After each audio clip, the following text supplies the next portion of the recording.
Aw, snap. It finally happened. The Avengers have faced off against Thanos and everyone... Wait. Spoilers. Massive, massive, massive spoilers. Got that? Great. And everyone is dead. Mostly dead.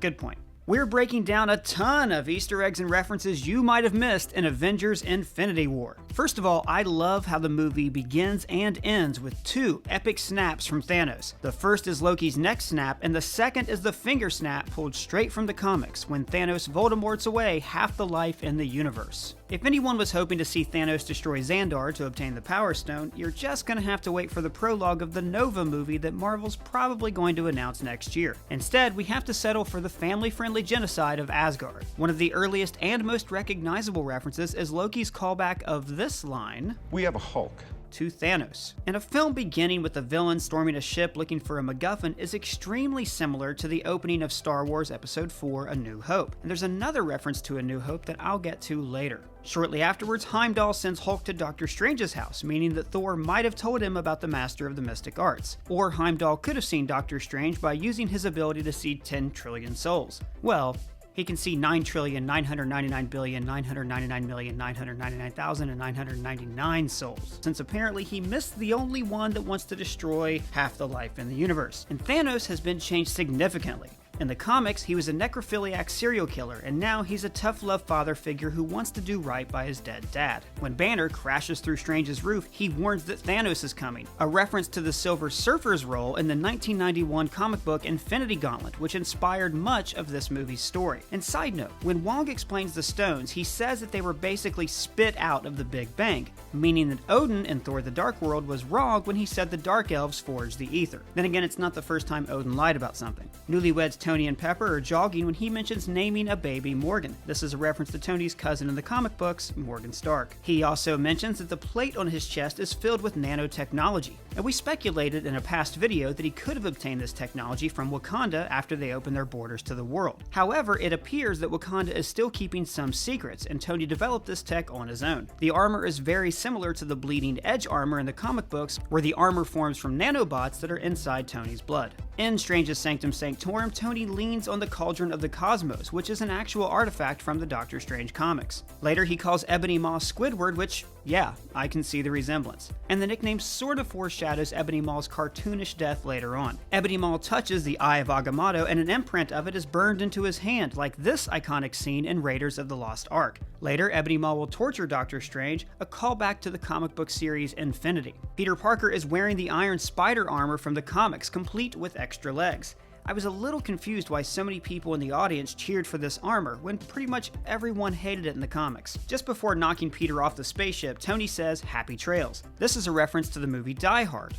Happy trails, Hans. The Russo brothers also referenced this scene in the sitcom Community. This isn't the only time in this film the Russos referenced one of their old sitcoms, but we'll get to that later. Now on to Thor. He meets the Guardians of the Galaxy in the same way they meet in the comics, with the God of Thunder stranded in space and the Guardians laying him out on a table. All through the movie, Groot is playing Defender, an awesome Atari 2600 game where you have to prevent aliens from attacking the planet and kidnapping its citizens, which is a Cliff Notes version of the plot to Infinity War. When Drax tells Quill that he's one sandwich away from being fat, it could be a cheeky reference to Chris Pratt's weight loss before he started filming the first Guardians of the Galaxy film. The song playing when we first meet the Guardians is Rubber Band Man by the Spinners. The song has several meanings. First, it sets the Guardians aside from the rest of the heroes, because it's the first time in the film that we hear pop music. Second, the song was written by Tom Bell about an overweight musician who's extremely talented and popular. He wrote the song for his son Mark, who was bullied for being overweight. In the same way, the Guardians are outcasts who were beaten down by life, but have now found their groove. Hell, even young Peter has a black eye when Guardians starts, because he was standing up to bullies. A little side note. Now Peter and Gamora are not only an item, but she has learned to dance. When Mantis says like Kevin Bacon, it's a reference, of course, to Footloose, and also this scene in the first Guardians, when Peter Quill tells the legend of Kevin Bacon teaching people with sticks up their butts how to dance. Later on, Drax name drops Guardians' ending dance-off, and Peter Parker says, "Oh, like Footloose," and then Peter Quill says, "Yeah." But this really bothered me because there is no dance-off in Footloose. There's a dance montage, there's a tractor game of chicken, there's a fight, followed soon after by a dance, There's even an extended punch dance the rage out of your system montage, but no dance off. Moving on, the Chitauri Warriors from the Avengers appear briefly in Gamora's flashback. If it bothered you that Drax charged after Thanos like a kitty after catnip, keep in mind that that's very much in his character, because he was brought back from the dead by the god Kronos specifically to kill the Mad Titan. Once, in the comic book Annihilation, he even stopped Thanos from saving the universe because he couldn't hold back from killing him. Peter Quill calls Thanos Grimace, a reference to Grimace from the McDonald's commercials, and the only creature in the universe more terrifying than Thanos. When Thanos unravels Mantis and turns Drax into blocks, it's a reference to this panel from the Infinity Gauntlet comic book, when he does the same to Nebula and his brother Star Fox. In the Collector's Lair, we see a blue man in cut-off shorts, a fun reference to Tobias Funke from Arrested Development.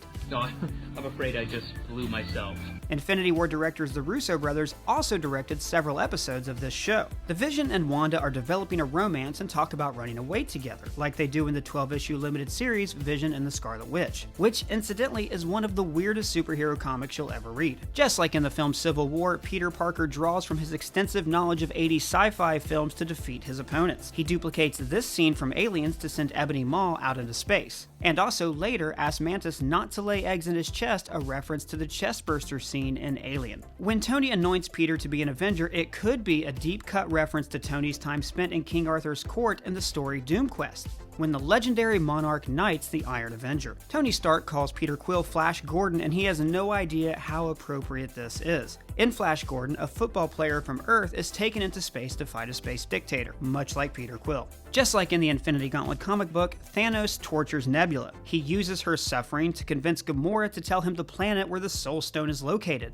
And this scene echoes Princess Leia making a similar decision in A New Hope. On planet Vormir, Thanos and Gamora arrive to find the Soul Stone. In the comics, this planet was part of the Kree Empire and home to a race of giant reptilian aliens. Writers Christopher Marcus and Stephen McFeely told Entertainment Weekly that they originally wanted to include a giant serpent in the film, and this planet might have been its location. And guys, holy callback, Red Skull returns. At first, he appears as the Grim Reaper, the embodiment of death, and this could be a kind of callback to the comics, where Thanos is motivated only by his love of Mistress Death. But the Red Skull's return in this film was a great way for the writers of Captain America First Avenger to bring back Cap's most iconic villain. Fans didn't get to think we'd see the Red Skull again after the original actor, Hugo Weaving, declined to return for the part. But The Walking Dead's Ross Marquand stepped into the role. Marquand is a great celebrity impressionist, and his imitation of Hugo Weaving imitating Werner Herzog is spot on. Thor, as in most Avengers movies, spends the film on a side quest. This time, he creates the axe Stormbreaker, which is from the comics. Stormbreaker was actually the hammer of Beta Ray Bill, who won it after defeating the Thunder God in combat.